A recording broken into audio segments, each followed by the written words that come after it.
Henry Adekunle froze. The pistol was How could you pointed do directly this at to his us, chest. Henry? For the first time in over a decade, the man who controlled everything looked completely helpless.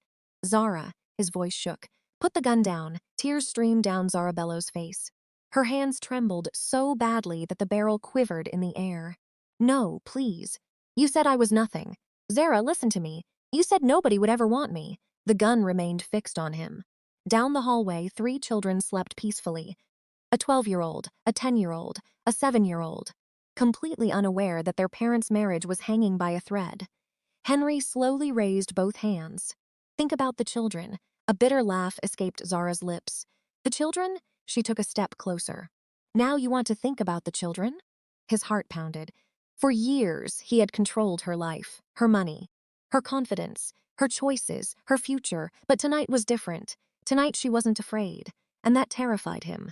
What Henry didn't realize was that this moment hadn't started tonight. It had started 12 years earlier when a successful businessman met a struggling university student and decided she would make the perfect wife. A wife who would never challenge him, a wife who would always need him, a wife who would never leave. He was wrong.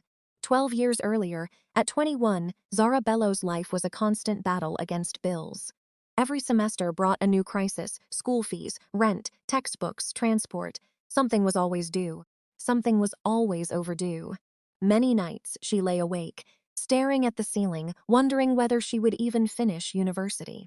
Her mother had spent years struggling to keep the family afloat.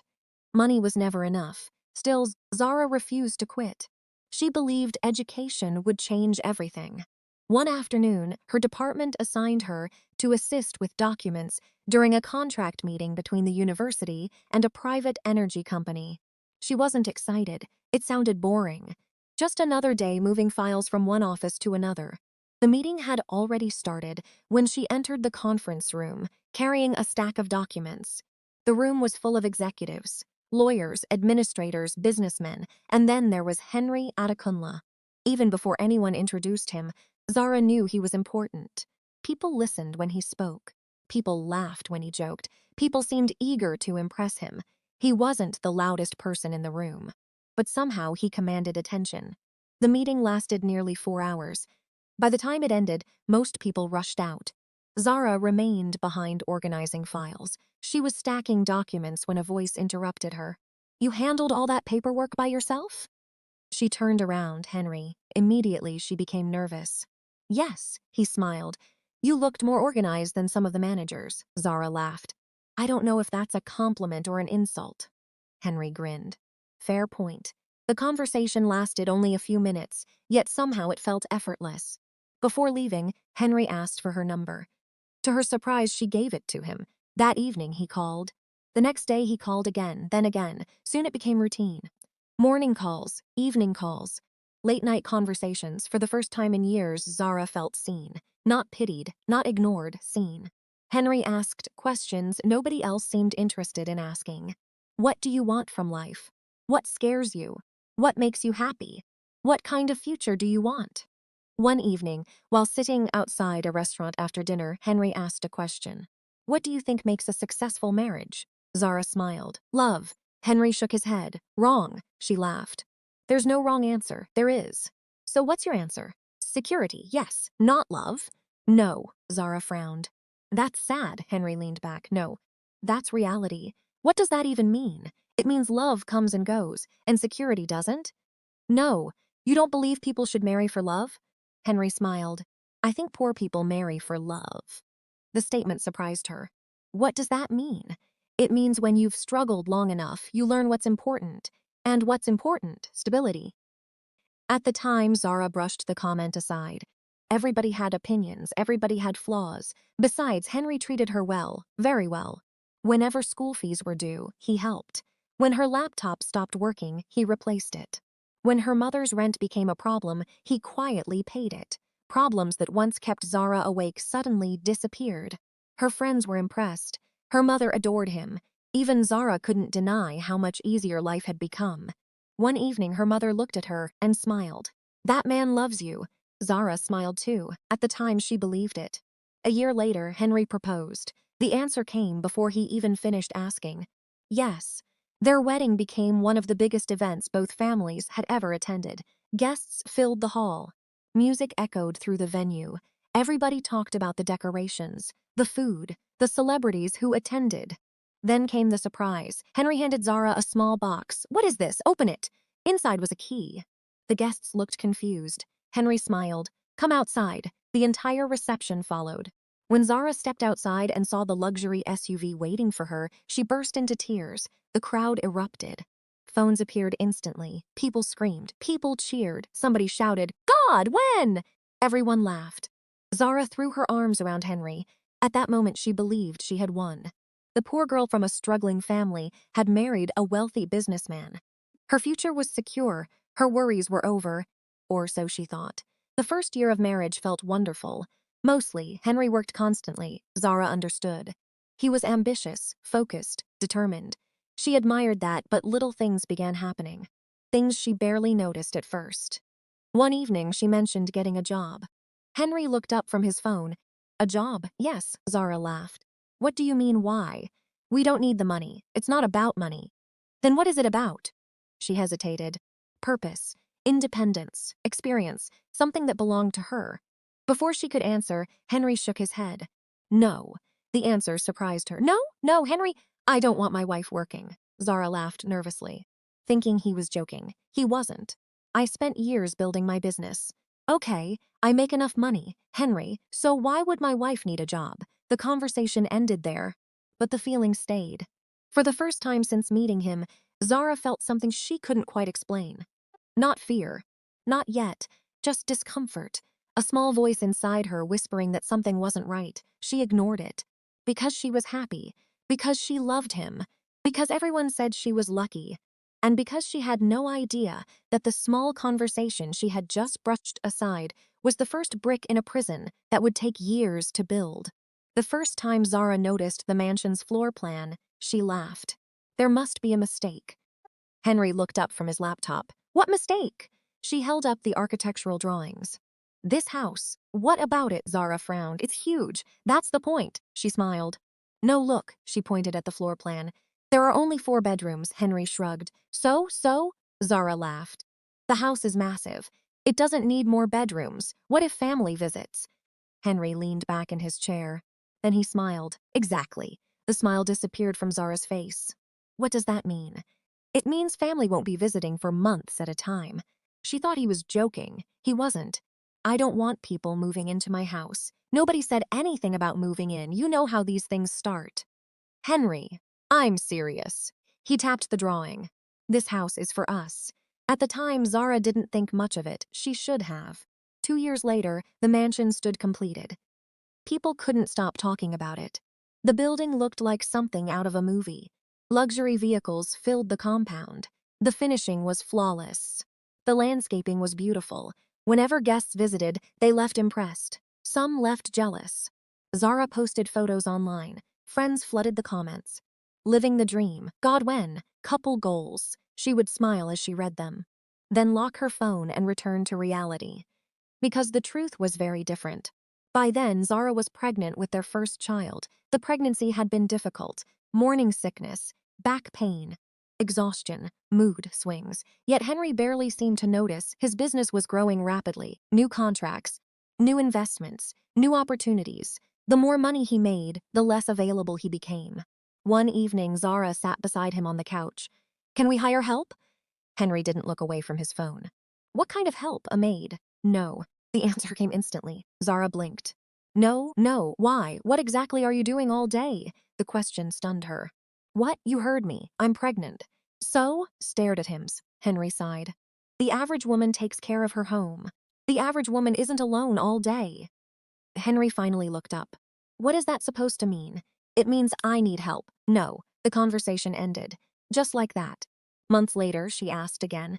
The answer remained the same. "No." When her younger sister offered to stay for a few weeks after the baby arrived, Henry refused. "No, she's only trying to help. No, she's my sister." "I said no. Why?" Henry's expression hardened. "Because this isn't a hostel."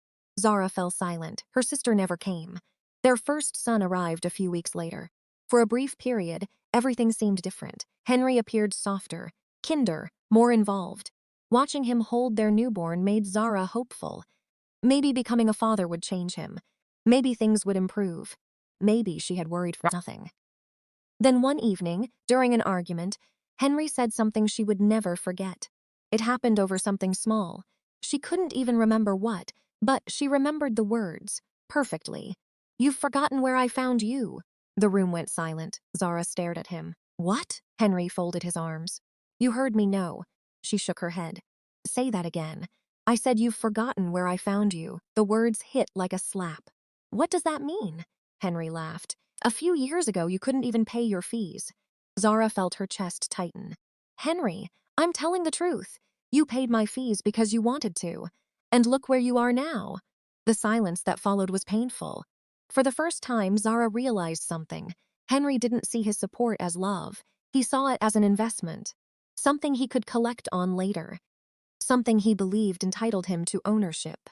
That night she cried in the bathroom after he fell asleep, not loudly, quietly, the kind of crying that leaves your chest aching. The next morning she posted a smiling family photo online.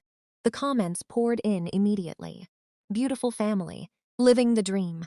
God bless your marriage." Nobody knew she had spent half the night crying. As the years passed, Henry became richer and harder. The money changed him. Or perhaps it simply revealed who he had always been. The second child arrived, then the third. The family looked perfect from the outside. Luxury vacations, designer clothes, birthday parties, beautiful photographs. Zara became an expert at pretending. Sometimes she would spend hours carefully selecting pictures for social media, smiling, laughing, posing, then immediately burst into tears after posting them. One evening she stared at her own Instagram page. Hundreds of photos, thousands of likes. And not a single image showed the truth. Not one. A few months later, Henry returned home from work to find Zara talking on the phone. She quickly ended the call. "Who was that? My sister. What did she want?" "Nothing," Henry frowned. "What were you discussing?" Zara stared at him. "Why? I'm asking a question. She's my sister, and I'm your husband." The argument lasted nearly an hour. By the end, Zara found herself apologizing, even though she wasn't sure what she had done wrong. That became another pattern. Arguments started by Henry. Apologies made by Zara. Years passed. Slowly, almost without noticing, Zara became isolated. She no longer saw friends regularly. She rarely visited family. Her world became smaller, and Henry became the center of it, exactly the way he liked it. Then came the night everything changed. Zara was 8 months pregnant with their first child. Her feet were swollen. Her back hurt constantly. She had spent the day alone. Henry wasn't answering calls, wasn't responding to messages. Nothing unusual. Just frustrating. Around midnight, she finally heard a vehicle enter the compound. Relief washed over her. Henry was home. She walked downstairs slowly. By then, dinner was cold. Henry entered the house, looking irritated. Without greeting her, he dropped his keys onto the table. "I'm hungry." Zara looked at the food, then at him. "I'm exhausted." Henry frowned. "What does that mean?" "It means the food is there. So maybe warm it yourself." The silence that followed felt dangerous. Henry slowly turned toward her. "What did you say?" Zara immediately knew she had made a mistake. Not because she was wrong, because she knew him. "I just meant, what did you say? I'm tired." Henry laughed. A cold laugh. Then he grabbed the plate and hurled it across the room. The crash echoed through the house. Zara jumped, her heart pounding. "You've become very comfortable. Henry, you think because you're carrying my child you can disrespect me?" "I wasn't disrespecting you. Get out." The words froze her. "What?" "I said get out." Her eyes widened. "Henry, stop! Get out of my house!" Fear rushed through her. Not because she thought he would hit her, because she realized he meant it. And 20 minutes later, Zara found herself standing outside the gates of the mansion. 8 months pregnant, barefoot, crying, locked out of the house everyone envied, holding a phone with trembling hands, and desperately trying to figure out who she could call. For several seconds, Zara simply stood there. The night air felt cold against her skin. She stared at the massive gates. The mansion looked beautiful, perfect, exactly the kind of house people dreamed about, yet she couldn't enter it. Tears streamed down her face. Her hands trembled as she scrolled through her contacts. Who could she call? Most of her friends were asleep. Her family lived hours away. Then she found a number. Henry's mother. The phone rang twice, 3 times, then answered. Hello, Mummy. The older woman immediately sensed something was wrong. Zara? Her voice cracked. He threw me out. Silence. What? I'm outside. Outside where? Our house. Another silence. This one shorter. More dangerous. Give Henry the phone. I can't. What do you mean you can't? I'm outside. Henry's mother went quiet. Then Zara heard movement. A door opening. Keys jingling. The older woman was already getting dressed. Stay where you are. Mummy, stay where you are. The call ended. Less than 30 minutes later, Henry's mother arrived. The moment she stepped out of her vehicle and saw Zara standing outside, heavily pregnant, her face hardened. What is wrong with you people? Zara burst into tears. The older woman hugged her, then marched toward the house. Security opened the gate immediately. A few minutes later, raised voices echoed from inside. Zara couldn't hear everything, but she heard enough. Are you out of your mind? Mummy, don't mummy me. I was angry.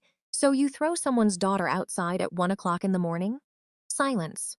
What if something happened to her? Silence again. By the time Zara was allowed back inside, Henry looked annoyed. Not remorseful, annoyed, as if he were the victim. Neither of them spoke that night. The next morning, Henry acted as though nothing had happened. No apology, no discussion, nothing. 3 days later, he brought home an expensive bracelet. A week later, he bought her a designer handbag. 2 weeks later, he paid for a luxury family vacation, and somehow the incident was buried. Not forgotten, buried. That became Henry's way. Whenever he hurt people, he covered the wound with money. Years passed. Their second child arrived. Then their third.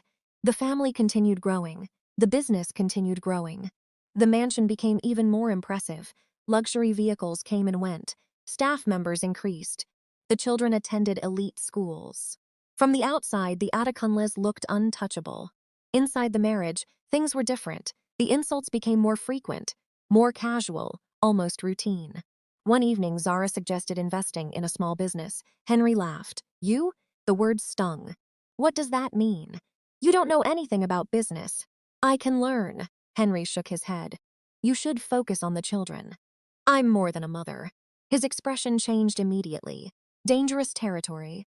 I provide everything. I know. So what exactly are you complaining about? Zara said nothing. Because she already knew how the conversation would end. The same way they always ended. With Henry reminding her what he had done for her, and Zara feeling guilty for wanting more.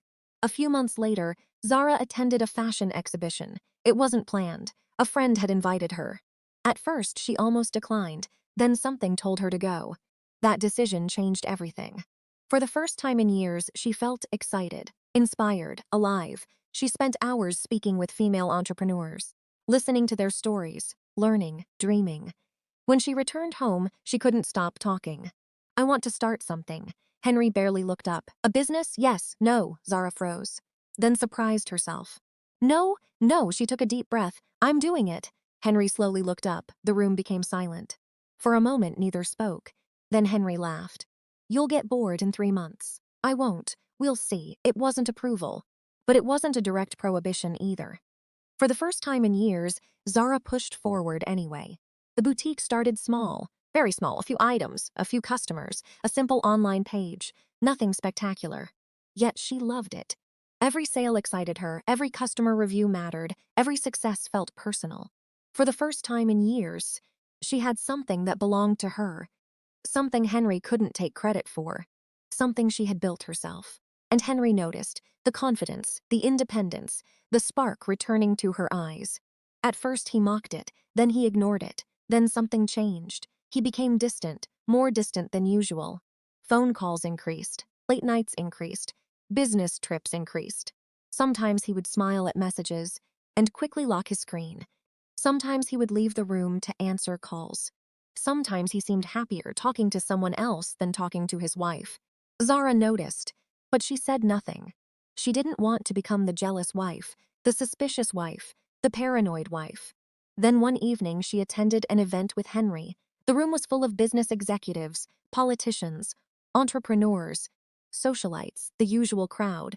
While speaking with a friend, Zara noticed something, a woman, young, beautiful, standing very close to Henry, laughing at everything he said, touching his arm, holding eye contact a little too long.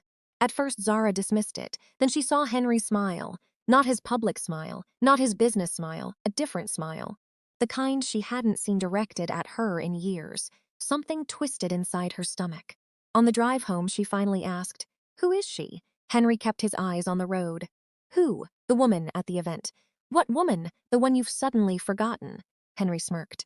"An employee. She seems comfortable around you. So? So nothing." The conversation ended there. But the uneasiness remained.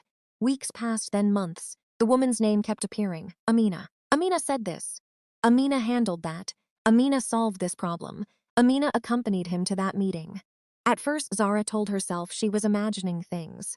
Then one afternoon, she walked into Henry's home office. His phone lit up. A message appeared. She wasn't trying to snoop. She simply saw it and immediately wished she hadn't. The message read, "I miss you already." Zara froze. The room suddenly felt smaller. Her hands went cold. Her breathing changed. For several seconds, she couldn't move, couldn't think, couldn't process what she was seeing. Then the phone screen went dark, and with it, the illusion she had spent years protecting. The illusion that despite everything, despite the insults, despite the control, despite the loneliness, at least Henry was still hers. Now even that was beginning to disappear. And the worst part? She had a feeling this was only the beginning. For several days, Zara said nothing. She moved through the house like normal, cooked, worked on her boutique, helped the children with homework, smiled when necessary, but inside something had changed. The message kept replaying in her mind. "I miss you already." Not a business message, not a misunderstanding, not an accident, a relationship. One evening, Henry returned home and found Zara waiting in the living room. "We need to talk." Henry immediately knew. His face didn't show it, but he knew. About what? Zara stared at him. "I saw the message." Silence. Neither moved. Neither blinked. Finally, Henry shrugged. "So?" The single word hit harder than any confession. "So?" "Yes." Zara laughed. Not because anything was funny, because she couldn't believe what she was hearing. "That's all you have to say? What exactly do you want me to say?" "The truth." Henry sat down calmly. "The truth is I'm tired. Tired of arguments. There's another woman, and," Zara felt her heart breaking in real time. "And?" Henry leaned back. "I haven't abandoned my responsibilities." Zara stared at him. For several seconds, she couldn't speak. Then finally, "Are you listening to yourself?" Henry sighed. "The children are taken care of." "Oh my God, you are taken care of." "Oh my God, the bills are paid." Zara shook her head. For the first time, she realized something terrifying. Henry genuinely didn't think he was doing anything wrong. Months passed, the relationship with Amina continued, then things became worse, much worse, because Henry stopped hiding it. At first, people whispered, then they talked openly. Business associates knew. Employees knew, friends knew, even relatives began hearing rumors. One afternoon, Zara received a phone call. A friend sounded uncomfortable. "Zara, yes?" "I wasn't sure if I should tell you." "Tell me what?" The hesitation said everything. "What?" "Henry bought a house." Zara frowned. "We have a house." "No," the friend swallowed. "A house for her." The words landed like a punch. "Amina, yes." Zara closed her eyes. "Where?" The answer made her stomach turn. "Your street." For several seconds, she couldn't breathe. Their street. Their street. Out of all the places in the city, their street. When Henry came home that evening, Zara confronted him. "You bought her a house?" Henry removed his watch. "Who told you?" "So it's true." Silence. That was answer enough. "You bought your girlfriend a house?" Henry looked annoyed. Not ashamed. Annoyed. "I work hard for my money." Zara laughed bitterly. "I can't believe this." "Believe whatever you want." "On our street?" "So?" Her voice cracked. "Do you enjoy humiliating me?" Henry stood. "Nobody is humiliating you. You bought another woman a house beside mine." Henry rolled his eyes. The gesture nearly drove her insane. The months that followed were the darkest of Zara's life. The affair became public. Amina stopped pretending. Henry stopped pretending. Sometimes shopping bags arrived at the mansion by mistake. Designer items, jewelry, luxury purchases, gifts intended for another woman, delivered to his wife's home.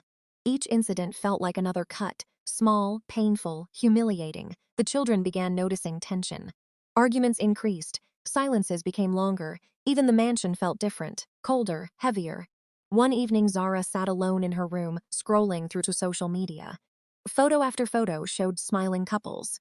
Perfect families, happy marriages. Then she opened her own page. There she was, smiling, laughing, celebrating anniversaries, posting birthday tributes, writing captions about gratitude. Suddenly, she burst into tears. Because none of it was real. Not anymore. Maybe it never had been. A few weeks later, an argument exploded. Nobody remembered how it started, only how it escalated. Years of resentment poured into one conversation. "You think you're a king?" Henry laughed. "I built everything you see. There it is." "What?" "The real problem." Henry folded his arms. "What's that supposed to mean?" "You think money gives you permission to treat people however you want." Henry shook his head. "Without me, where would you be?" The words hung in the air. There it was again, the same sentence, the same belief, the same poison. Without me, without me, without me. For years she had listened. For years she had swallowed it. But something finally broke. "You know what?" "What?" "I wish I had never met you." The room went silent. Henry stared at her, then laughed, actually laughed. The sound made Zara feel sick. "You don't mean that." "Yes, I do." "No." His voice became cruel. "You don't. Watch me." "You love this life too much." The statement landed, because there was truth in it. Not the whole truth, but enough truth to hurt. Henry saw it in her eyes and pressed harder. "You won't leave." Zara said nothing. "You can't leave." Still silence. "You like the cars." Silence. The house. Silence. The schools. Silence. The lifestyle. Then came the final blow. "And let's be honest," Henry smiles, a cruel smile. "Nobody else is lining up to marry you."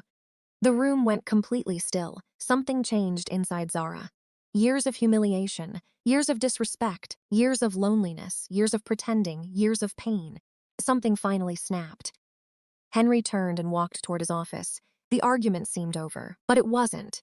Because inside the office sat a safe, and inside the safe sat a pistol. Usually locked. Tonight it wasn't. Henry had forgotten. Minutes later, he heard footsteps behind him. He turned and froze. The pistol was pointed directly at his chest. For the first time in years, Henry looked terrified. Zara, tears streamed down her face. "You said nobody would want me. Put the gun down. You said I was nothing. Please. You said you made me." The gun shook violently. Down the hallway, the children slept peacefully, unaware of how close their lives were to changing forever. Henry slowly raised his hands. "Think about the children." A bitter laugh escaped Zara's lips. "The children?" She stepped forward. "Now you want to think about them?" His heart pounded. For several seconds, neither moved. Then something happened. Their youngest daughter appeared in the hallway, half asleep. "Mommy?" Both parents froze. The little girl rubbed her eyes. "Mommy?" The pistol slipped from Zara's hand. Clattering onto the floor, the sound echoed through the room. Then Zara collapsed, sobbing. Years of pain pouring out at once, Henry stood frozen, unable to move, unable to speak, unable to pretend anymore. That night changed everything, and somehow, nothing, no divorce followed, no dramatic ending. No miracle transformation. Life simply continued. Today the mansion still stands. The luxury cars are still parked outside. The family photos still appear online. Strangers still leave comments. Couple goals, beautiful family, perfect marriage. And maybe that's the saddest part. Because nobody truly knows what happens behind closed doors. Nobody knows what people endure. Nobody knows what sacrifices people make. Nobody knows what prisons people choose to stay inside. Some people are trapped by poverty, others are trapped by comfort, and sometimes the second prison is harder to escape. If you've made it this far, tell me honestly, do you think Zara should have left years ago? Or do you understand why she stayed? Let me know in the comments below. And if you enjoy powerful stories inspired by real-life events, don't forget to like this video, subscribe to the channel, and turn on notifications so you never miss another story. Because sometimes the happiest pictures hide the darkest truths.